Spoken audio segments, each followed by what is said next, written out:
DB প্রধান হারুনের বক্তব্য। তিনি কি বলেছেন? কোঠা বিরোধী আন্দোলনে কিছু সুবিধাবাদী বা দুষ্কৃতকারী তারা ঢুকেছে, তারা এটাকে অন্যদিকে নেওয়ার চেষ্টা করেছে। তাহলে যখন ঢুকেছে আপনারা বের করুন। আমাদের সাধারণ ছাত্ররা তো একটা বৈধতা নিয়ে এসেছে, সংস্কার হোক, তাহলে কেন তার ভেতরে অন্যরা কেন ঢুকে যায় সেটাকে আপনারা জানেন না? আপনারা তো জানেন, তাহলে সেটাকে কেন রোধ করেন না? বরং আপনারা সেটা ইচ্ছা করে ঢুকান, কারণ যাতে এই সাধারণ ছাত্রদের আন্দোলনটা ভিন্নভাবে প্রবাহিত করে এই আন্দোলনটাকে রোধ করে দেওয়া যায়। এটা একটা পুরনো স্ট্র্যাটেজি। আর প্রধানমন্ত্রীর বক্তব্যে আসি আমি। আমাদেরকে আজকে আমাদের গ্রুপ, আমি যেটা বলছি, আমি বিশ্ববিদ্যালয়ের বঙ্গবন্ধু শিক্ষক পরিষদের একজন সদস্য, কিন্তু আমি দল কানা নই। আমি এই দলের বলেই এই দলের যে কেউ আমাকে যে কোনো সিদ্ধান্ত দিলে সেটা আমি মানবো না। আমি জানি আমি যাচাই বাছাই করব। আমার মতের সাথে যদি মেলে আমি সহমত পোষণ করব, যদি না মেলে আমি বিরোধিতা করব। আমাদেরকে বলা হয়েছে যে আমরা যেন এই আন্দোলনে না আসি। কেন আসবো না? প্রত্যেক দিনে আপনারা তো ছিলেন গতকাল শিক্ষক সমিতির মিটিং এ, আপনারা তো সেখানে সহমত পোষণ করে এসেছেন। তাহলে কি মনে হলো 12 ঘন্টা পর আপনারা এই মেসেজ আমাদেরকে দেন? আপনারা আপনার সিদ্ধান্ত, একক সিদ্ধান্ত আমার মুখে বসিয়ে দিতে পারেন না। আমি সেটা কোনোভাবে মানব না। দ্বিতীয়ত, ওখানে বলা হয়েছে প্রধানমন্ত্রীর বক্তব্যে তারা মানে কটূক্তি করা হচ্ছে, এরকম কিছু পান নাই। তাহলে বাংলাদেশের সকল শিক্ষক তারা কি বধির? তারা কি ভুল শুনেছেন? তারা কি এগুলো ভুল বিষয় নিয়ে সামনে এসে দাঁড়িয়েছেন? আপনারাই বোঝেন সবকিছু না। আপনারা বিশেষ সুবিধা প্রাপ্তির আশায় আসলে তেল, ওই যে চাটার দল বলেছেন না বঙ্গবন্ধু, আমি এদেরকে চাটার দল হিসেবে আসলে অভিহিত করতে চাই। আমি সেই চাটার দলে কোনোদিনও করতে চাই না। আমি বিশ্ববিদ্যালয়ের শিক্ষক হয়েছি, নিজের যোগ্যতায় হয়েছি, আমি এখানে এসেছি এবং আমি সবসময় অন্যায়ের বিরুদ্ধে 2006 সাল থেকে আমার অবস্থানটা রেখেছিলাম এবং ভবিষ্যতেও থাকবে। আমি নিজেকে কোনোদিন বিক্রি করে দেব না। আমি সদা সর্বদা অন্যায়ের বিরুদ্ধে আমার যে অবস্থান সেটা আমি নিশ্চিত করব। আমার একটা দল করি বলে আমি দল কানা নই। আমি দলের যে অন্যায় সেটা হলেও আমি তার বিরুদ্ধে অবস্থান স্পষ্ট করব। এবং সম্মানিত উপস্থিতি, আমি আপনাদেরকে একটি তথ্য দিয়ে রাখতে চাই। আমরা জানি যে প্রতি বছর একটা সেশন থেকে প্রধানমন্ত্রী যারা আসলে ফ্যাকাল্টি ফার্স্ট হয় তারা স্বর্ণপদকের জন্য মনোনীত হন। আজকে প্রধানমন্ত্রীর কার্যালয়ের শাপলা হলে সেই স্বর্ণপদক অনুষ্ঠান অনুষ্ঠিত হয়েছে। সেখান থেকে সামনে যারা পাবে, যে 10 জন শিক্ষার্থী জাহাঙ্গীরনগর থেকে, তাদেরকে আজকে সেই অনুষ্ঠানে ইনভাইটেশন কার্ড বিশ্ববিদ্যালয়ের মাধ্যমে দেওয়া হয়েছে।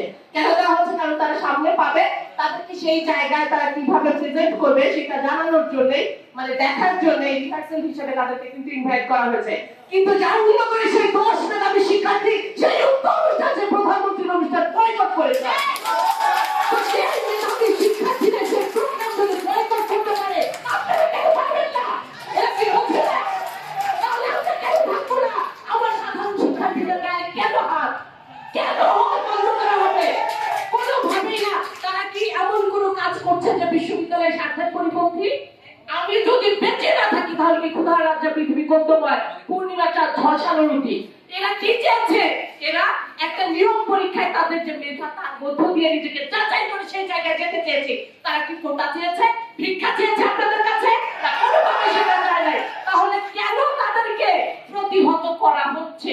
আপনি বলছেন আপনারা, এবং আমি আরেকটা কথা বলতে চাই, ফরহাদ স্যার লিখেছেন এই যে রাজাকার রাজাকার স্লোগান। শোনেন, আমরা যখন গবেষণা করি একটা শিরোনাম ঠিক করি এবং সেই জায়গা থেকে যেটা আমার পক্ষে যায় সেইটুকু বক্তব্যকে নিয়ে সিদ্ধান্তে আমরা উপনীত হই, তাই তো? কিন্তু বিষয়টা হচ্ছে একজন কবি, সাহিত্যিক বা একটা গবেষণা তখনই পূর্ণাঙ্গ হয় যখন তার পক্ষে বিপক্ষে বা পূর্ণাঙ্গ ভাবে তাকে জাজমেন্টের ভেতরে এনে একটা কনক্লুশনে পৌঁছানো হয়। তো এই যে রাজাকার রাজাকার স্লোগান, আপনারা কি ব্যবস্থিতি বোঝেন না? আপনারা বাংলা শব্দ জানেন না? আমি যখন এর আগে বলেছিলাম যে আমাকে ধর্ষণ করা হয়েছে, আমি পতিতালয়ে আছি, আপনারা কি বোঝেন না? তার মানে কি আমি পতিতালয়ে আছি? আপনারা ব্যঙ্গ বোঝেন না, ব্যবস্থিতি বোঝেন না? যেটা কেন বলা হচ্ছে? আপনারা কেন কাজে কাজে হচ্ছে? আপনারা পূর্ণাঙ্গ সেই স্লোগানটা শোনেন নাই? আপনারা খণ্ডিত বক্তব্য নিয়ে নিজেদের বক্তব্য উপস্থাপন করছেন। আপনারা পুরোটা শোনেন, পুরোটা বোঝেন, তারপরে বক্তব্য দেন। এইভাবে নিজেদেরকে আসলে দল কেন করে বিক্রি করে দেবেন না। সেই কে কে সেই ওবায়দুল কাদের সাহেব বললেন যে কোটা বিরোধীদের সাথে এই বিষয়টা কে দেখবে? ছাত্রলীগ। ছাত্রলীগকে এই বিশ্ববিদ্যালয় সাধারণ ছাত্রদের সবাই থাকবে, কোন দলীয় এজেন্ডা এখানে এইভাবে বাস্তবায়িত হতে আমরা দেব না। যদিও আমি এই দলের পক্ষে আমার অবস্থান আছে, কিন্তু আমি ওই যে একটা কথা বলেছি, আমি দলকানা নই। অন্যায় হলে তার প্রতিবাদ আমি অবশ্যই করব। আমি আশাবাদ ব্যক্ত করছি, আমি আহ্বান জানাচ্ছি সাধারণ ছাত্রদের, তোমরা তোমাদের ন্যায়সঙ্গত অধিকার নিয়ে রাজপথে থাকো, আমরা তোমাদের সাথে আছি। এবং আমি বিশ্বাস করি পৃথিবীর ইতিহাস তোমরা ঘেটে দেখো, বাংলাদেশের ইতিহাস তোমরা ঘেটে দেখো, তোমরা সেই 52, 62, সেই 69, 71 আন্দোলন গুলো দেখো, সেখানে ছাত্র সমাজের ভূমিকা দেখো। তোমরা পথ ছেড়ে যাবে না, কোনোভাবেই না।